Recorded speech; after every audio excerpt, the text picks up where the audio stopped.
Every single person that voted from Conto is because their ancestors are voting through them. You know?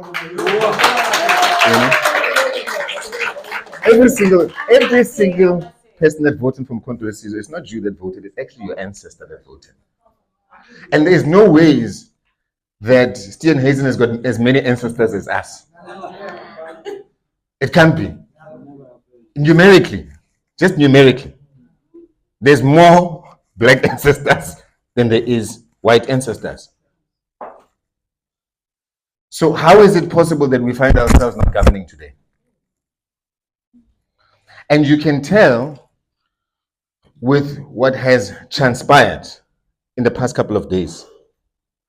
You know, when I presided over my first meeting as a member of the Portfolio Committee of Communications, Solly Malati, who is a DA minister, he was the spokesperson during elections of the DA. And I said to him, you know, I find it strange that the president will make you the Minister of Communications and Digital Technologies. And let me tell you why, comrades, I say that. Because Portfolio Committee of the Department of Digital Communications and Digital Technologies and Communications doesn't have to do with communications in the way we do it within the party. It's got to do with technology. You've got post office there. You've got SITA, which is the State Information Technology Agency. You've got Telkom. You've got ICASA. You've got all these very key entities that are critical, especially because now we're getting into a knowledge economy. In order for us to participate globally, we have to be part of the knowledge economy, right? And in order for you to participate in the global economy, you need technological intervention, digitization. And all of that happens under a DA minister.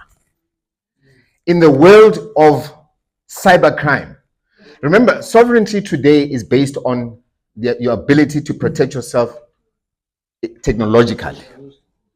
That's the new warfare, cybercrime, cyber warfare. But yet, you then find a president such as ours who says he's patriotic. He goes and gives that portfolio to a party that whenever there's issues in the country, the first country they go and default for assistance is the West.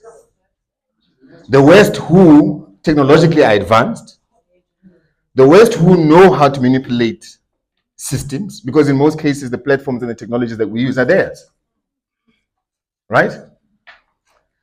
So you then ask yourself, and I even said to him, Minister, I want to ask you a question, and it concerns me that the president would make you the Minister of Communications, for you to preside over the State Information Technology Agency. Now, the State Information Technology Agency carries all the systems of government.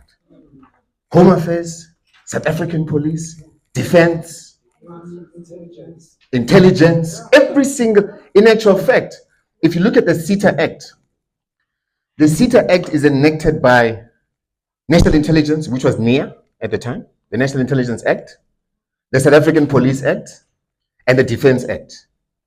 That's what led to the establishment of the State Information Technology Agency.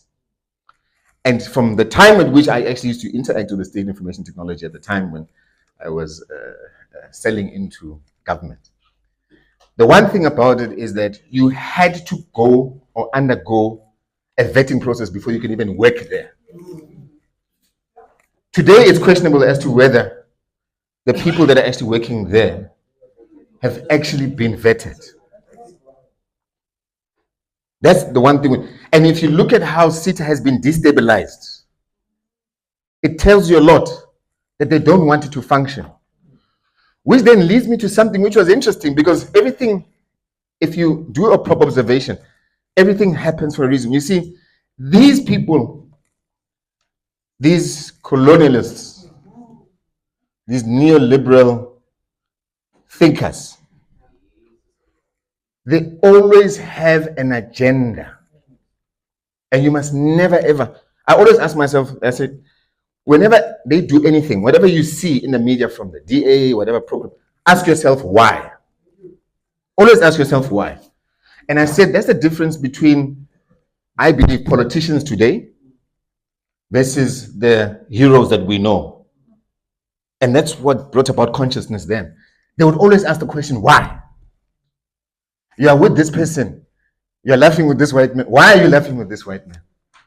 Why would a Johan Rupert feel so comfortable to be in the Oval Office and stand and talk on your behalf as though they were the president, but they're not even a member of parliament?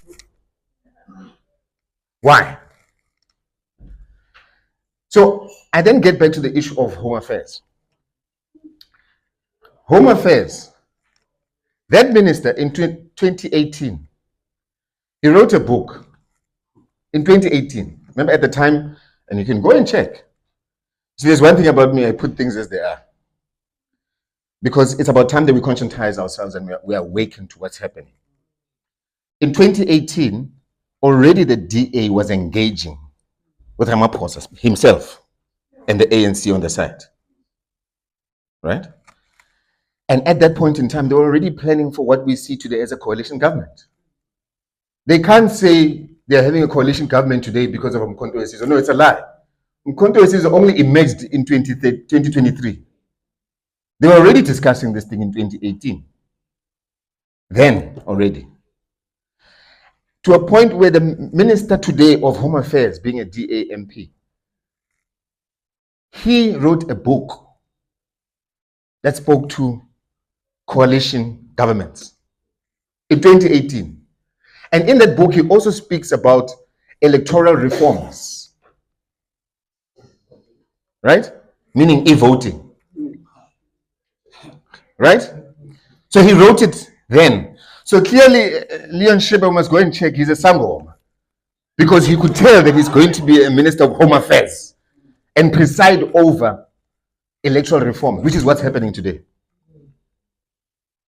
You know, at the beginning of the year, when we had the State of the Nation address, Ramaphosa, Mr. Ramaphosa, in his State of the Nation address, he talks about digital identities and digitizing identities. And immediately I was sitting next to Commander Grenade and the chief whip and the party leader. And I immediately whispered to them and I said, can I tell you what's happening? And they said, what do you think? I said, you'll see what's going to happen next. They're going to be talking about e-voting. This was at the beginning of the year when I mentioned this. Guess what? What did they institute? E-voting. Right? And let me tell you, comrades, they are instituting e-voting because they've realized that they have reached the end of the road. There are no more tricks. Mkhonto weSizwe is here. And we have seen through. We have seen through their tactics. It is not going to fly anymore. That's just the reality of what's happening. So the best way to then do it is to introduce digitizing identities, ensure that you now activate e-voting so that you have a platform that you can use for people to vote with their digital identities. Now, if they couldn't handle elections with a hybrid system, meaning you vote on paper, then it gets captured, and then the screens go down for a couple of hours, and then MK, instead of getting 2/3 majority, gets 14%. That in of itself is telling. It is a confirmation of their strategy, and we need to catch on to this very quickly. Because the same Minister of Home Affairs of the DA then makes a submission to say that they don't want SITA, which is the State Information Technology Agency, to host the National Population Registry anymore, the system. Now that it must be managed by a private company. Because now they're saying that SITA is inefficient and is not delivering according to the service level agreement that they have with them. It's a lie. Because don't forget what happens on the other side. The minister who presides over SITA, himself is sabotaging SETA. He changed boards twice ever since he's been there. I'll give you another example. I presided over this matter in communications. A contract for 1.2 billion rand for education in the Western Cape, Department of Education in the Western Cape, 1.2 billion rand, was being facilitated via SETA. It was found to be irregular. But let me tell you, if you look at what has happened, they have regularized it. 1.2 billion rand. The minister had an opportunity to intervene. The minister never intervened because you know why? If you look at the company that's getting the contract here in the Western Cape, it's an Afrikaner company. So if that is not a way to fund your programs in the Western Cape and to fund the DA, I don't know what else could be. You know, we're not kids here. We can see what's happening. This is News Live SA.